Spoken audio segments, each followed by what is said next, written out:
एक बार फिर अर्श चलेगा घटिया चाल और कियान को करेगा रजत के खिलाफ इस्तेमाल। जैसा कि कियान का बर्थडे है और ठक्कर्स फैमिली में उसकी दादी छप्पन को भोग बनाकर अनाथ आश्रम में बच्चों को खाना खिलाती हैं कियान के बर्थडे वाले दिन। वहीं अर्श अब कोई चाल उसकी कामयाब नहीं हुई तो फिर एक बार कियान को कहेगा कि ठक्कर्स को फ़ोन करके बुलाओ रजत को।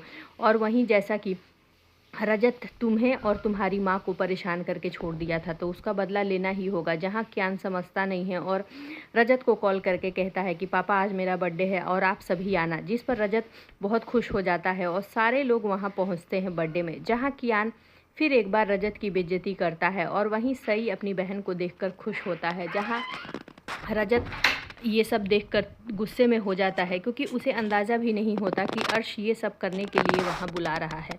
और जहाँ परिवार के सारे लोग मौजूद होते हैं, सभी भी मौजूद होती है, लेकिन सभी कहीं ना कहीं इन सब चीज़ों को समझ रही होती है कि कियान को रजत के खिलाफ अर्श भड़का रहा है। जैसा कि सई सभी को बता देती है कि अर्श अंकल ने कहा था कि एक दिन तुम्हारी मम्मा की तरह तुम्हें सभी मम्मा भी छोड़कर, तुम्हारी परी मम्मा भी छोड़कर तुम्हें चली जाएगी। वहीं सभी समझ जाती है कि ज़रूर ये अर्श का ही किया धरा है। और जैसा कि रजत और सभी में पहले ही लड़ाइयाँ चल रही थी, अब आगे के एपिसोड में देखना दिलचस्प होगा। जहाँ एक तरफ सई कियान को देखकर बहुत खुश हो जाती है और जब उसे ये पता चलता है कि कियान उसका भाई है तो सई की खुशियों का ठिकाना नहीं रहता और सई सभी से करने लगती है घर आकर कि मुझे अपने भैया कियान के साथ रहना है और मुझे कियान मेरा भाई चाहिए। वहीं सभी सई से वादा तो कर देती है कि ठीक है, मैं आपके भाई को आपके पास लाऊंगी, लेकिन अब देखना दिलचस्प होगा कि सई की कोशिश क्या कामयाब हो पाएगी। पहले ही सई